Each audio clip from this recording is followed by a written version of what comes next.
नमस्कार सम्पूर्ण साथीहरूलाई लोकसेवा की च्यानलमा तपाईहरुलाई स्वागत छ। साथीहरु च्यानलमा नयाँ हुनुहुन्छ भने च्यानललाई सब्स्क्राइब गर्नुहोला। आज हामीले गोरखापत्रबाट प्रकाशित लोकसेवा विशेष वस्तुगत प्रश्न उत्तरहरू बिर्कम सम्बत 2081 फागुन 28 गते बुधबारका दिन जुन प्रकाशित भएका थिए ती सम्पूर्ण वस्तुगत प्रश्न उत्तरहरू मैले लिएर आएको छु। अन्तिमसम्म हेरेर साथ दिदिनु होला। सुरु गरौँ है त आजको यो विशेष भिडियो। साथीहरु पहिलो प्रश्न रहेको छ क्वेशन नम्बर 1 मा नेपाल अफ्रिका अन्तर्राष्ट्रिय चलचित्र महोत्सव 2025 मा सर्वोत्कृष्ट राष्ट्रिय वृत्तचित्रको अवार्ड प्राप्त गर्न सफल वृत्तचित्र कुन हो? साथीहरु यसको सही उत्तर रहेको छ design to disappear. Nepal Africa अन्तर्राष्ट्रिय चलचित्र महोत्सव 2025 मा सर्वोत्कृष्ट राष्ट्रिय वृत्तचित्र अवार्ड प्राप्त गर्न सफल वृत्तचित्र डिजाइन टु डिसएपियर। त्यसरी क्वेशन नम्बर 2 मा रहेको छ। क्वेशन नम्बर 2 तिर जाँदैछौँ। मुलुक बाहिर कृतिका लेखक लैनसिंह वाङदेल हुन् भने पर्खाल भित्र र बाहिर कृतिका लेखक को हुन्? साथीहरु यसको सही उत्तर रहेको छ पारिजात। पर्खाल भित्र र बाहिर कृतिका लेखक पारिजात रहेका छन्। त्यसैगरी क्वेशन नम्बर 3 तिर जाँदैछौँ हामी। क्वेशन नम्बर 3 मा रहेको छ म्याग्दी र मुस्ताङमा निर्माण हुने काली गण्डकी गैर जलविद्युत आयोजनाको विद्युत उत्पादन क्षमता कति रहेको छ? म्याग्दी र मुस्ताङमा निर्माण हुने काली गण्डकी गैर जलविद्युत आयोजनाको विद्युत उत्पादन क्षमता 180 मेगावाट रहेको छ। 180 मेगावाट। त्यसैगरी क्वेशन नम्बर 4 तिर जाँदैछौँ हामी। क्वेशन नम्बर 4 मा राखेको छ 14औं दक्षिण एसियाली खेलकुद सागको आयोजना कहिले गर्ने निर्णय भएको छ? साथीहरु यसको सही उत्तर रहेको छ सन् 2026 जनवरी 23 देखि 31 गतेसम्म पाकिस्तानमा हुने निर्णय भएको छ। 14औं दक्षिण एसियाली खेलकुद सागको आयोजना पाकिस्तानमा हुँदैछ सन् 2026 जनवरी 23 बाट 31 गतेसम्म। त्यसरी क्वेशन नम्बर 5 मा रहेको छ बाल अदालत कहिलेदेखि सञ्चालन हुने भएको छ? साथीहरु यसको सही उत्तर रहेको छ बिर्कम सम्बत 2082 वैशाख 2 गतेबाट बाल अदालत सञ्चालनमा आउने भएको छ। त्यसरी क्वेशन नम्बर 6 मा रहेको छ मध्य चमेलिया जलविद्युत आयोजनाको विद्युत क्षमता कति रहेको छ? साथीहरु यसको सही उत्तर रहेको छ 28.30 मेगावाट। यसको मध्य चमेलिया जलविद्युत आयोजनाको विद्युत क्षमता रहेको छ। एकदमै महत्त्वपूर्ण प्रश्नहरू छन्, सबैले नोट गरेर राख्नु होला। गोरखापत्रबाट विशेष प्रश्न उत्तरहरू आउँछन्। त्यसरी क्वेशन नम्बर 7 मा राखेको छ प्राकृतिक ग्यास खनिज तेल कोइला आदि कस्तो प्रकारका ऊर्जाका स्रोत हुन्? साथीहरु प्रश्न एकपटक सुन्नु होला, फेरि सुन्नु होला। प्राकृतिक ग्यास खनिज तेल कोइला आदि कस्तो प्रकारका ऊर्जाका स्रोत हुन्? साथीहरु यसको सही उत्तर रहेको छ अनवीकरणीय। ऊर्जाका स्रोतहरू दुईवटा रहेका हुन्छन्, एउटा नवीकरणीय एउटा अनवीकरणीय। नवीकरणीयको मतलब हुन्छ मान्छेले बनाएको र अनवीकरणीयको मतलब हुन्छ प्राकृतिक, जो मान्छेले नबनाएको। बुझेर राख्नु होला। त्यसरी क्वेशन नम्बर 8 मा रहेको छ नेपालको कुन ठाउँलाई माटोको सहरका रूपमा चिनिन्छ? साथीहरु यसको सही उत्तर रहेको छ लोमथाङ मुस्ताङलाई नेपालको माटोको सहर भनेर पनि चिन्ने गरिन्छ। त्यसरी क्वेशन नम्बर 9 मा रहेको छ ट्रान्सपरेन्सी इन्टरनेसनलको मुख्यालय कहाँ रहेको छ? साथीहरु यसको सही उत्तर रहेको छ बर्लिन जर्मनीमा रहेको छ। ट्रान्सपरेन्सी इन्टरनेसनलको मुख्यालय बर्लिन जर्मनीमा रहेको छ। त्यसरी क्वेसन नम्बर 10 तिर जाँदैछौँ हामी। क्वेसन नम्बर 10 मा राखेको छ नेपालमा कागजपत्रमा मिति उल्लेख गर्दा तिथि र बार लेख्ने चलन कहिलेसम्म कायम थियो? मतलब नेपालमा कागजपत्रमा मिति उल्लेख गर्दा तिथि र बार लेख्ने चलन कहिलेसम्म कायम थियो? साथीहरू यो यसको सही उत्तर रहेको छ विक्रम सम्वत 1961 मार्चसम्म यो कायम रहेको थियो। त्यसरी क्वेसन नम्बर 11 मा रहेको छ नेपालको इतिहासमा कुन घटनालाई बस्नेत पर्व पनि भनिन्छ? साथीहरू यसको सही उत्तर रहेको छ भण्डारखाल पर्वलाई बस्नेत पर्वका रूपमा पनि चिनिन्छ। त्यसरी क्वेसन नम्बर 12 तिर जाँदैछौँ हामी। क्वेसन नम्बर 12 मा रहेको छ द्वितीय विश्वयुद्धमा ब्रिटिस इन्डियाको सहयोगका लागि पठाइएको नेपाली सैन्य टोलीको नेतृत्व कसले गरेको थियो? साथीहरू यसको सही उत्तर रहेको छ एकराज शमशेर र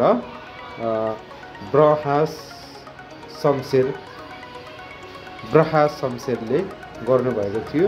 द्वितीय विश्वयुद्धमा ब्रिटिस इन्डियाको सहयोगका लागि पठाइएको नेपाली सैन्य टोलीको नेतृत्व एकराज शमशेर र ब्रहा शमशेरले गर्नुभएको थियो। त्यसरी क्वेसन नम्बर 13 मा रहेको छ जयतु संस्कृतम आन्दोलनको प्रारम्भ कहिले भएको थियो? साथीहरू यसको सही उत्तर रहेको छ विक्रम सम्वत 2004 असार 1 गते जयतु संस्कृतम आन्दोलनको प्रारम्भ भएको थियो। साथीहरू क्वेसन नम्बर 14 मा रहेको छ कुनै वस्तुमा भएको पदार्थको परिमाणलाई के भनिन्छ? साथीहरू हामीले यो विज्ञानमा पढ्ने गर्छौँ हैन। कुनै वस्तुमा भएको पदार्थको परिमाणलाई पिण्ड भनिन्छ। यो त सबैलाई थाहा भएकै कुरा हो। 6-7 क्लासको विज्ञान किताबमा पढाइने गर्छ। त्यसैगरी क्वेसन नम्बर 15 तिर जाँदैछौँ हामी। बीबीसीले कहिलेदेखि नेपाली भाषामा कार्यक्रम प्रसारण सुरु गरेको हो?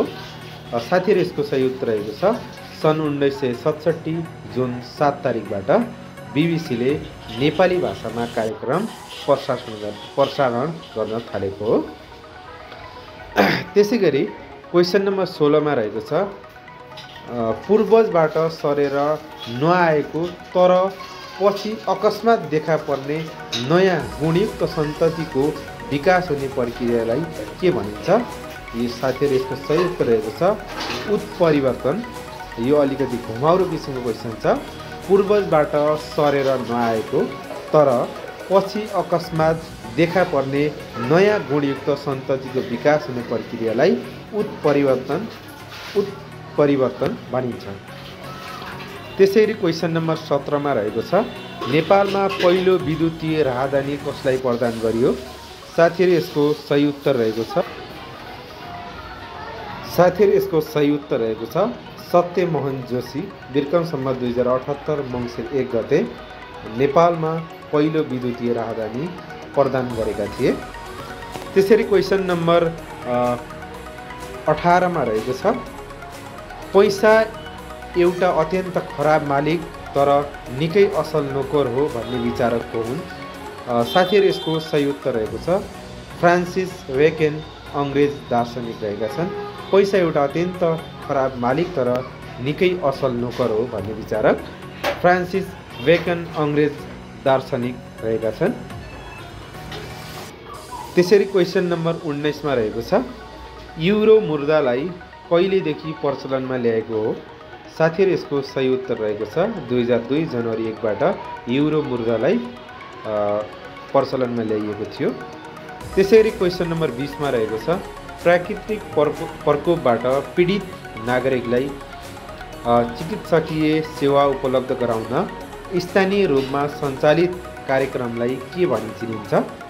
साथीहरू यसको सही उत्तर रहेको छ अपरेसन नाइटिङ्गेल। प्राकृतिक प्रकोपबाट पीडित नागरिकलाई चिकित्सकीय सेवा प्रदान गराउन स्थानीय रूपमा सञ्चालित कार्यक्रमलाई अपरेसन नाइटिङ्गेल भनेर चिनिन्छ।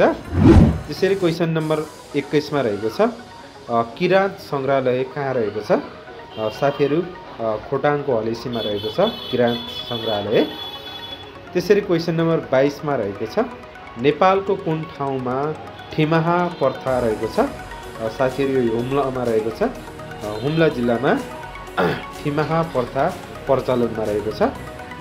त्यसैगरी क्वेसन नम्बर 23 मा रहेको छ नेपाल विश्व पर्यटन सङ्गठनको सदस्य कहिले बनेको हो साथीहरू यसको सही उत्तर रहेको छ सन् 1975 बाट 75 मा नेपाल विश्व पर्यटन सङ्गठनको सदस्य बनेको थियो जनवरी 2 मा है विश्व पर्यटन सङ्गठनको स्थापना 1975 जनवरी 2 मा भएको थियो तर 1975 मा नै नेपाल सदस्य भइसकेको थियो।